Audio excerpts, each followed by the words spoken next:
Hi, welcome back to Emora Vimesh. എല്ലാവർക്കും സുഖമല്ലേ? അപ്പോൾ നമ്മുടെ ഓണമൊക്കെ അടുത്ത് വരാറായി. അപ്പോൾ അടുത്ത് വരുമ്പോൾ നിങ്ങൾക്കൊക്കെ ഞാൻ എന്തെങ്കിലും ഒരു ചെറിയ റെസിപ്പിയൊക്കെ ഓണം ബേസിൽ ഇട്ട് തരണ്ടേ. ഞാൻ ഇന്നൊരു മെയിനായിട്ട് നമ്മുടെ പായസമായിട്ടാണ് വന്നിരിക്കുന്നത്. വേറെ ഒറ്റ പായസമല്ല, ചക്ക പായസമാണ്. ചക്ക പായസം ഈസി ആയിട്ട് നമുക്ക് ഉണ്ടാക്കാൻ പറ്റും. പിന്നെ നിങ്ങൾ ചക്കയൊക്കെ വരട്ടി ഫ്രിഡ്ജിലൊക്കെ എടുത്ത് വെച്ചിട്ടുണ്ടെങ്കിൽ ആ ചക്ക വരട്ടിയത് വെച്ചിട്ട് നമുക്ക് ഈ പായസം ഉണ്ടാക്കാം. ഈസിയാണ്, കുറച്ച് ഇൻഗ്രീഡിയൻസ് മാത്രം മതിയോ. നമ്മുടെ നാളികേരപ്പാൽ വെച്ചിട്ടാണ് നമ്മൾ ഉണ്ടാക്കണേ. അപ്പോൾ പെട്ടെന്ന് എളുപ്പത്തിൽ ഉണ്ടാക്കാം. അപ്പോൾ ഇതിനൊരു മസ്റ്റായിട്ട് വേണ്ട ഒരു സാധനം ചുക്കിൻ്റെ പൊടിയാണ്, ചുക്ക് പൊടിച്ചത്. അപ്പോൾ അത് മറക്കാതെ നിങ്ങൾ എടുത്ത് വയ്ക്കുക ചക്ക പായസം ഉണ്ടാക്കുമ്പോൾ. അപ്പോൾ അതാണ് മെയിൻ ഫ്ലേവർ നമ്മുടെ ഇതിൽ വരുന്നത്. അപ്പോൾ ഇത്രയൊക്കെയുള്ള ശ്രദ്ധിക്കാനായിട്ട്. അപ്പോൾ നമുക്ക് റെസിപ്പിയിലേക്ക് പോയാലോ.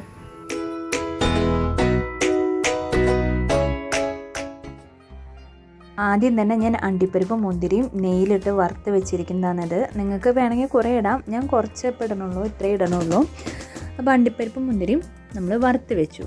അതിനുശേഷം അതേ നെയ്യിൽ തന്നെ നമ്മൾ കുറച്ച് നാളികേരം ഇങ്ങനെ കൊത്തി ചെറുതാക്കി അരിഞ്ഞിട്ട് അതും ഒന്ന് വറുത്തെടുക്കാണ്. നെയ്യിൽ തന്നെ വേണം വറുത്തെടുക്കാൻ. ഇത് രണ്ടും നമുക്ക് എടുത്ത് മാറ്റി വയ്ക്കാം. അപ്പോൾ നമുക്ക് ചെയ്യാനായിട്ട് വളരെ എളുപ്പമായിരിക്കും. അതുപോലെ ശർക്കര പാനി ഞാൻ ഉണ്ടാക്കി വെച്ചിരിക്കുകയാണ്. ഒരു 7-8 അച്ച് ശർക്കര ഇട്ടിട്ടാണ് ഞാൻ ഈ പാനി ഉണ്ടാക്കിയ. ഒരു ഗ്ലാസ് വെള്ളം ഒഴിച്ചിട്ടുള്ളൂ, അധികം വെള്ളമൊന്നും ഒഴിച്ചില്ല. അപ്പോൾ അത്രയ്ക്കും രീതിയിൽ നമ്മൾ ശർക്കര പാനി തയ്യാറാക്കി വെച്ചു. അത് കഴിഞ്ഞ് നമ്മൾ എടുക്കുന്നത് അടുത്തത് നാളികേരമാണ്. ഞാൻ വലിയ ഒരു നാളികേരം, വേറൊരു വലിയ പകുതി നാളികേരം എടുത്ത് 1-ാം പാലും 2-ാം പാലും തയ്യാറാക്കി വെച്ചു. 1-ാം പാലെന്ന് പറയുന്നത് നിങ്ങൾക്കറിയാലോ, കുറച്ച് വെള്ളം ഒഴിച്ച് നമ്മൾ ആദ്യം എടുക്കുന്ന പാല്. പിന്നെ ചക്ക നമ്മൾ ഒരു 50 ചുള ചക്കയാണ്, വരിക്കച്ചക്കയാണ് എടുത്തേക്കണത്, അതായിരിക്കും നല്ലത്. അതെടുത്തിട്ട് നമ്മൾ ചുളയൊക്കെ വൃത്തിയാക്കി അതിനുശേഷം മിക്സിയിലിട്ട് വേവിച്ചിട്ട് മിക്സിയിലിട്ട് അടിച്ചെടുത്തതാണ് കേട്ടോ. വേവിച്ചിട്ടാണ് ഞാൻ അടിച്ചത്. അപ്പോൾ ഇത്ര അരയണമെന്നില്ല, കുറച്ച് കഷ്ണങ്ങളായിട്ട് കിടന്നാലും നല്ല ഭംഗിയായിരിക്കും, അല്ലെങ്കിൽ കടിക്കുമ്പോൾ ഒരു രസം ഉണ്ടാവും.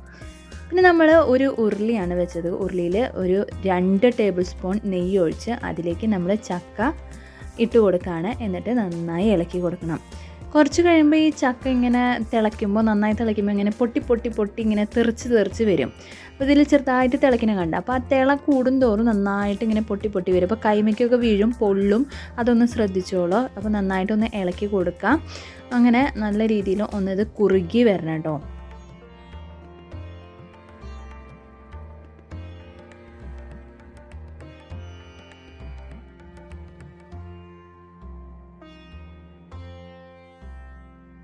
നിങ്ങളുടെ ചക്ക വരട്ടിയത് ഫ്രിഡ്ജിലെങ്ങാനും ഇരിക്കുന്നുണ്ടെങ്കിൽ ആ ചക്ക വരട്ടിയത് ഉപയോഗിക്കാം. ഇപ്പം ഇങ്ങനെ എടുത്ത് നമ്മൾ ഉപയോഗിക്കുന്നതിന് പകരം ഇത് കുറച്ച് കഴിയുമ്പോൾ നമ്മൾ ശർക്കരപ്പാനി ഒഴിക്കും. ആ ശർക്കരപ്പാനിയുടെ സ്റ്റേജ് തൊട്ട് ഈ ചക്ക വരട്ടിയത് നമുക്ക് ഉപയോഗിക്കാം. അതായത് ശർക്കരപ്പാനി ഉപയോഗിക്കുന്നതിനേക്കാൾ മുമ്പ് നമുക്ക് ഇതുപോലെ ചട്ടി ചൂടാക്കി അതിൽ കുറച്ച് നെയ്യ് ഒഴിച്ചിട്ട് ഈ ചക്ക വരട്ടിയത് ഇട്ടിട്ട് അതിനുശേഷം അത് ചൂടായതിന് ശേഷം നമുക്ക് ഈ ശർക്കര നീര് ഒഴിച്ച് പിന്നെ കുറുകി വന്നതിന് ശേഷമുള്ള ബാക്കി പ്രൊസീജിയേഴ്സ് നോക്കാം. ഇപ്പം നമുക്ക് ഇത് നമ്മൾ ഈ ചക്ക ഇപ്പോൾ നമ്മൾ വേവിച്ച് മിക്സിയിലടിച്ച് എടുത്തിരിക്കുന്നതാണ്. അപ്പോൾ ഇത് നമുക്കൊന്ന് കുറുകി വരണം, നെയ്യൊക്കെ ഒന്ന് തെളിഞ്ഞ് വരണം. അപ്പോൾ നെയ്യ് കുറവ് തോന്നുകയാണെങ്കിൽ പിന്നീട് കുറച്ച് നെയ്യൊക്കെ ഇട്ട് കൊടുത്ത് നമുക്ക് നന്നായിട്ട് ചക്ക വരട്ടിയത് പോലെ വരണ പോലെ, വരട്ടിയതിൻ്റെ അത്രയ്ക്ക് എത്തണ്ട, അതിൻ്റെ മുമ്പത്തെ സ്റ്റേജ് വരെ ആകുമ്പോൾ നമുക്ക് പിന്നെ ശർക്കര പാനി ഒഴിക്കാം. അപ്പോൾ അതുവരെ നമുക്ക് നന്നായിട്ട് ഇളക്കി അടിപിടിക്കാതെ നന്നായി കൊടുക്കണം. അപ്പോൾ ഇത് പൊട്ടിത്തെറിക്കും ഇങ്ങനെ. അപ്പോൾ പൊട്ടിത്തെറിക്കുമ്പോൾ ശ്രദ്ധിക്കണം, കയ്യിലൊക്കെ വീണ് കഴിഞ്ഞാൽ നല്ല ചൂടാണ്, കൈയൊക്കെ പൊള്ളും. അപ്പോൾ ഒക്കെ ശ്രദ്ധിച്ചിട്ട് നന്നായിട്ട് ഇളക്കി കൊടുക്കാം.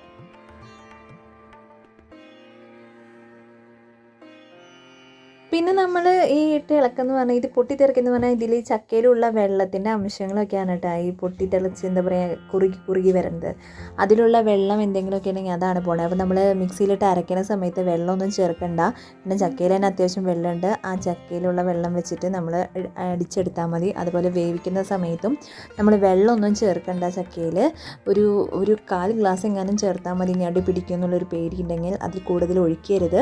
അങ്ങനെ ഒഴിച്ച് കഴിഞ്ഞാൽ ഈ വെള്ളമൊക്കെ ഇതിൽ നമുക്ക് കുറുകി വെള്ളമൊക്കെ പോകണം. അതുവരെ നമുക്ക് ഇട്ട് നന്നായിട്ട് കുറുക്കിയെടുക്കണം ഈ ചക്ക. അപ്പോൾ അത് കാരണം കൊണ്ട് വെള്ളം അധികം ഉപയോഗിക്കാതെ തന്നെ നമ്മൾ മിക്സിയിൽ നിന്നൊക്കെ ഇട്ട് അടിച്ചെടുക്കുക. അതുപോലെ കുക്കറിലിട്ട് വേവിക്കുകയാണെങ്കിലും അതും അതുപോലെ തന്നെ ശ്രദ്ധിക്കുക, അധികം വെള്ളം ഒഴിക്കാതെ. അതൊക്കെയാണ് ഇതിൻ്റെ മെയിനായിട്ട് ശ്രദ്ധിക്കേണ്ട കാര്യങ്ങൾ. അതൊക്കെ നോട്ട് ചെയ്യുക. അങ്ങനെ നമുക്ക് ഇതിനെ നന്നായിട്ട് കുറുക്കി എടുക്കാം. കുറുകി വന്നതിന് ശേഷം നമുക്ക് നന്നായിട്ട് ശർക്കര പാനി ചേർക്കാം. അപ്പോൾ ഈ സമയത്താണ്, ഇതിന് മുന്നാണ് ഞാൻ പറഞ്ഞത്, നിങ്ങളുടെ ചക്ക വരട്ടിയതാണ് ഇരിക്കണതെന്ന് വെച്ച് കഴിഞ്ഞാൽ അത് വെച്ചിട്ട് നമുക്ക് തുടങ്ങാം.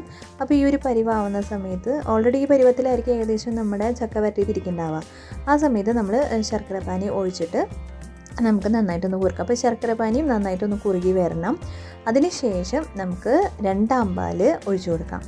ഈ രണ്ടാം പാലും ഒഴിച്ച് കുറച്ച് നേരം നമ്മൾ നന്നായിട്ട് ഇളക്കി കൊടുക്കണം. രണ്ടാം പാൽ നമ്മൾ ആവശ്യത്തിന് ഒഴിച്ചാൽ മതി, കുറേ ഒഴിച്ച് കൊടുക്കേണ്ട, കാരണം ഇതെല്ലാം കുറുകി വരണം. അപ്പോൾ അതിനനുസരിച്ച് ആവശ്യത്തിനനുസരിച്ച് രണ്ടാം പാൽ ഒഴിക്കുക. കാരണം ഒന്നാം പാൽ മുഴുവനായിട്ട് നമുക്ക് ഒഴിക്കണം. അപ്പോൾ രണ്ടാം പാൽ അതിനനുസരിച്ച് അഡ്ജസ്റ്റ് ചെയ്ത് നമ്മൾ നല്ല രീതിയിൽ ഒഴിച്ച് നന്നായി ഒന്ന് കുറുകി കൊണ്ടുവരാം. അതിലുള്ള വെള്ളാംശമെല്ലാം പോയി നല്ല രീതിയിൽ എന്താ പറയുക, ഒരു കുറുകി വരുന്ന ഒരു രീതിയിലേക്ക് എത്തണം.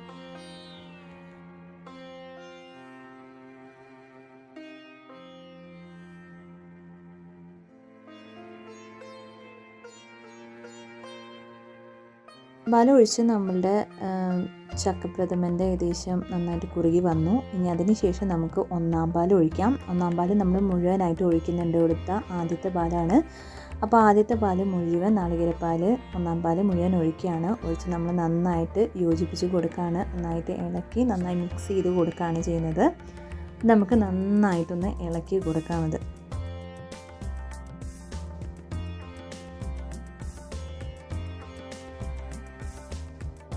ഇനി നമുക്ക് ഏലക്കയും പഞ്ചസാരയും ചുക്കും കൂടി പൊടിച്ചതാണിത്. അപ്പോൾ ഏലക്ക ഞാനൊരു 6-7 ഏലക്ക എടുത്ത് ഏലക്കയും പിന്നെ പഞ്ചസാര ഒരു 1/2 ടീസ്പൂണും അതുപോലെ ചുക്ക് നമ്മളൊരു ചെറിയൊരു കഷ്ണം എടുത്ത് ഒരുമിച്ച് മിക്സിയിലിട്ട് പൊടിച്ചതാണിത്. അപ്പോൾ നമ്മൾ ഈ ഒന്നാം പാൽ ഒഴിച്ചതൊന്ന് തിളക്കാറാവുമ്പോൾ നമുക്ക് ഇതെല്ലാം ഇട്ട് കൊടുത്ത് നന്നായിട്ടൊന്ന് മിക്സ് ചെയ്യാം. ഒരു ചെറിയ കഷ്ണം ചുക്കാണ് എടുത്തത്. ഞാനെടുത്തത് ഒരു 1 ഇഞ്ച് കണക്കിലുള്ള ഒരു ചുക്കിൻ്റെ കഷ്ണം എടുത്തിട്ടാണ് പൊടിച്ചത്. അപ്പോൾ അത് നന്നായിട്ട് മിക്സായി വരുമ്പോൾ നമുക്ക് അതിലേക്ക് നാളികേരക്കുത്ത് നമ്മൾ വെച്ചിട്ടുണ്ട്, അത് നമുക്കതിൽ ചേർത്ത് കൊടുത്തിട്ട് നന്നായിട്ടൊന്ന് ഇളക്കി കൊടുക്കാം. അതിന് ശേഷം നമുക്ക് അണ്ടിപ്പരിപ്പും മുന്തിരിയും കൂടി ചേർക്കാം. അപ്പോൾ ഇതെല്ലാം നമ്മൾ നെയ്യിലിട്ട് ഓൾറെഡി ഫ്രൈ ചെയ്ത് വെച്ചിരിക്കുന്നതാണ്. അപ്പോൾ നമ്മൾ ലാസ്റ്റ് അതൊന്നിട്ട് നന്നായി മിക്സ് ചെയ്ത് എടുക്കുകയാണ് ചെയ്യുന്നത്. ഓക്കെ, അപ്പം എനിക്ക് കുറച്ച് ഇതിട്ടതിന് ശേഷം കുറച്ച് ഏലക്കായുടെ മണം കുറവ് പോലെ തോന്നി. അപ്പോൾ ഞാൻ രണ്ടാമത് കുറച്ചും കൂടി ഏലക്കായ ഇട്ടുണ്ടായിരുന്നു. അപ്പോൾ ഏലക്കായുടെ മണം ഉണ്ടോയെന്ന് ശ്രദ്ധിച്ചോളൂ. കുറവ് തോന്നുകയാണെങ്കിൽ ഒന്ന് കുറച്ചിട്ട് കൊടുക്കാം. എന്നിട്ട് അവസാനം നമുക്ക് നെയ്യൊന്ന് ഒഴിച്ച് കൊടുത്ത് ഒന്നത് നല്ല ഭംഗിയിൽ ഗാർണിഷ് ചെയ്യാം. അപ്പോൾ അതിൻ്റെ നെയ്യൊക്കെ ഫ്ലേവർ നല്ല രീതിയിൽ വരും. നല്ല കുറുക്കിയിട്ട് നമ്മുടെ ചക്കപ്രഥമൻ വരും. പിന്നെ ഒരു പ്രത്യേക കാര്യം എന്ന് വെച്ചാൽ വരിക്കച്ചക്ക തന്നെ എടുക്കാൻ ശ്രദ്ധിച്ചോളാം. വേറെ ഏത് ചക്ക എടുത്താലും നമുക്കതിൻ്റെ ഒരു പുളിയുടെ ഒരു ടേസ്റ്റ് വരും. വരിക്കച്ചക്കയാണെങ്കിൽ കറക്റ്റ് മധുരം നമ്മുടെ പ്രഥമൻ്റെ ടേസ്റ്റ് ആയിരിക്കും വരിക. അപ്പോൾ ചക്കപ്രഥമൻ ഉണ്ടാക്കുമ്പോൾ വരിക്കച്ചക്ക തന്നെ എന്തായാലും എടുക്കാൻ നിങ്ങൾ ശ്രദ്ധിക്കുക. അപ്പോൾ നമ്മുടെ ചക്കപ്രഥമൻ റെഡി ആയി കഴിഞ്ഞു. അപ്പോൾ ചക്കപ്രഥമൻ്റെ റെസിപ്പി എല്ലാവരും കണ്ടല്ലോ, ഇഷ്ടപ്പെട്ടല്ലോ. വളരെ എളുപ്പമല്ലേ നിങ്ങൾക്ക് ഉണ്ടാക്കാനായിട്ട്. ഒന്ന് ട്രൈ ചെയ്ത് നോക്കണം കേട്ടോ. ട്രൈ ചെയ്തിട്ട് എങ്ങനെയൊക്കെ ഉണ്ട് എന്നുള്ള അഭിപ്രായം എനിക്ക് കമൻറ്റ് ചെയ്ത് നിങ്ങൾ അറിയിക്കണം. അപ്പോൾ ലൈക്ക് ചെയ്യുക, ഷെയർ ചെയ്യുക, സബ്സ്ക്രൈബ് ചെയ്യുക. എല്ലാവർക്കും ഈ റെസിപ്പി ഇഷ്ടപ്പെട്ടെന്ന് വിചാരിക്കണം. അപ്പോൾ അടുത്ത വീഡിയോയിൽ വരുന്നത് വരെ ബൈ ബൈ.